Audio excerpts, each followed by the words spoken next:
The typical elements that drive projects are things like technology, like planning, like cost, like execution, and output, deadlines, most of all time. It seems that in conducting projects, more and more our eyes are glued on the end result and on the clock. Precious time that we think we cannot afford to lose. I'd like to make a case actually for slowing down to enhance project results, as paradoxical as that may sound. I joined Hollandse Signalapparaten. That was in 1985. They did radar and fire control. In short, they did defense electronics. It was a typical environment where there was almost traditional distrust between engineering at the one side and commerce at the other side. So I was at the commercial side, and always there were the typical questions. Commerce was saying to engineering, when are you going to develop something that we can sell? And the engineering was telling commerce, when are you going to sell what we have developed? We were invited by the Royal Australian Navy to conduct a project definition study on 6 submarines. We were in fierce competition with Rockwell International, then the builders of the space shuttle. It was a huge project. It was huge and complex. It had high demands for state-of-the-art technology. It had high demands for local participation of the Australian industry. It had high demands for low budgets, and it had high demands of time. So right from the beginning we were in competition, and right from the beginning also there seemed to be an atmosphere in our project team where you wouldn't talk about your doubts. You wouldn't talk about your fears, about your discomfort in having to deal with complex demands that were sometimes really above us and beyond us. Have we taken the time to really understand the huge demands that it had for state-of-the-art technology to involve local industry, mind you, who all shapes and sizes of companies wanted to squeeze in on the program, Australian companies, and participate for anything that they could lay their hands on. But it was state-of-the-art technology. It was a huge demand.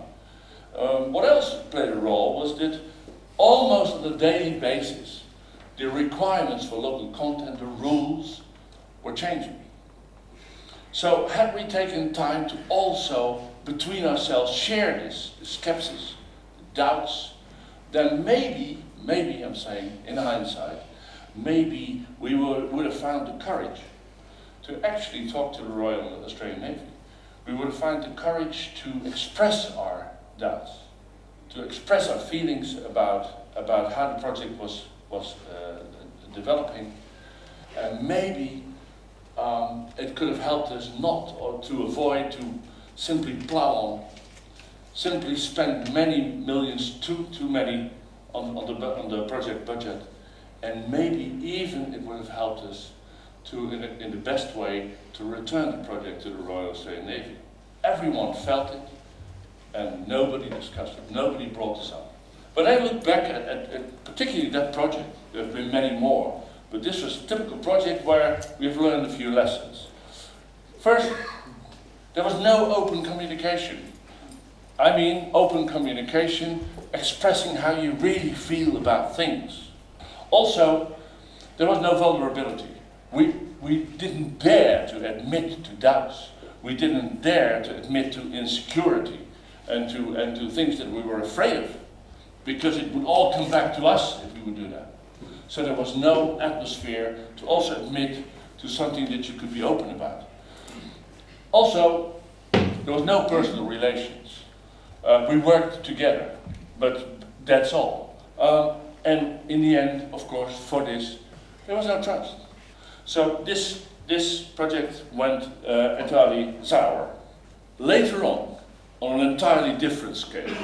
I have worked with organizations, project organizations, and invariable, these organizations and these projects were driven by technology, by operation, execution, cost, and planning. So, once I decided in 2000 to become a self-employed coach, only then did I start to appreciate and to actually be inspired by the relevance of personal relations within a project.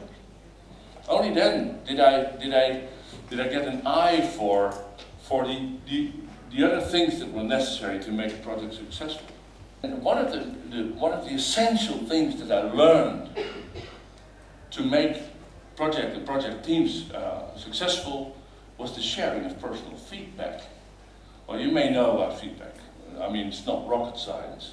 But for some strange reason, although it's no rocket science, most people shy away from it. Time and again, I see the best teams are always the teams that are courageous enough to, apart from all the deadlines and tasks and things to do and decisions to be made, set time apart to actually sit with each other and be personal. They became aware of the necessity of the first step, being sit down with the people that are involved.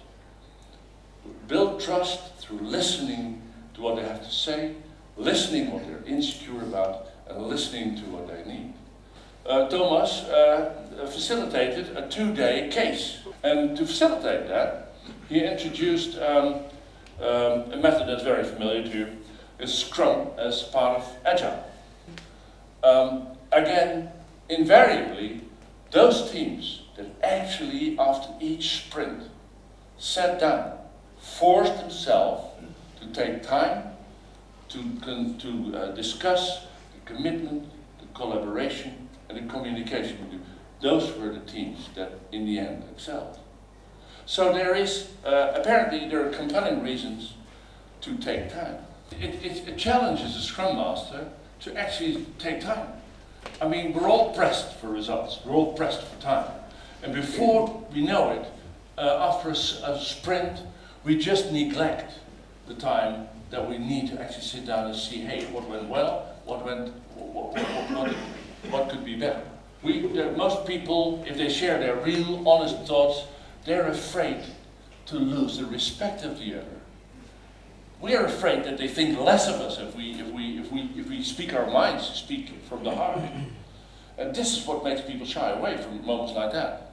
I wanted to just ask some attention for the bottom quadrant, where it actually says that successful teams in a Scrum environment actually at regular intervals they reflect on how they become more effective.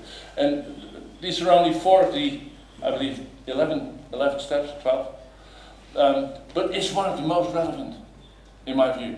And this is one of the steps that is easily skipped sometimes if you're pressed for time.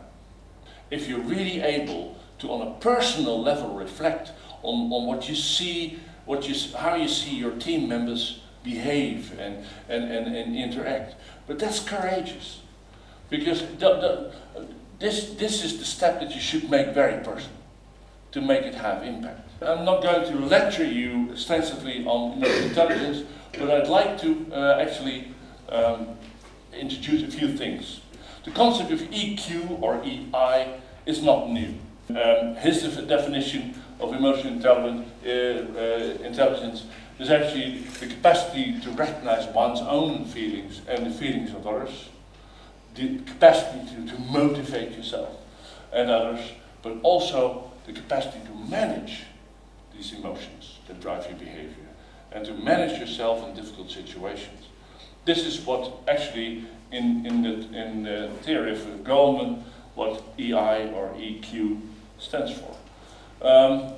In a different way, it is the intelligence that you need to actually build interpersonal relations where trust and respect play a role.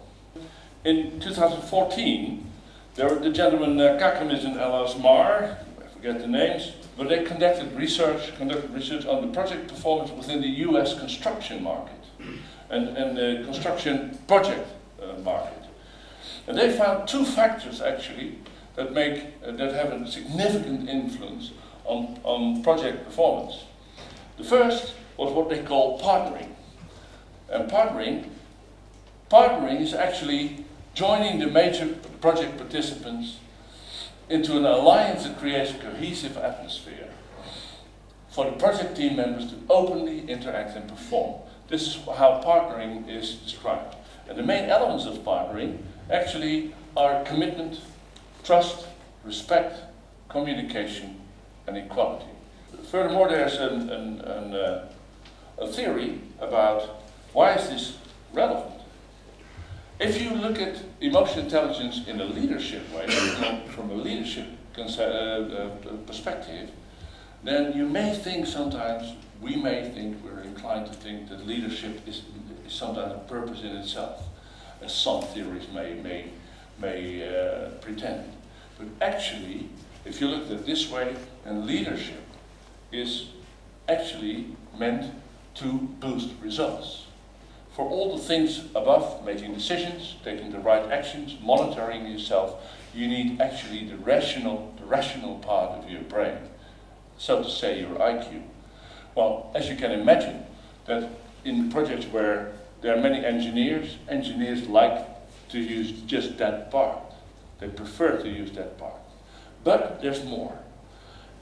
What's more is that you need the ability to build relations within projects. And but for relations, it's not your brain that's making you trusted, it is the way you behave that's making you trusted. And this is the essential part of emotional intelligence, is the part that requires to look at yourself and to understand why it is that you behave in a certain way, and also to understand why the people around you behave in a certain way. And through this understanding, to make the right connection. So there are two concepts that actually stand in the way of us becoming emotional intelligence and taking the time to actually build relations.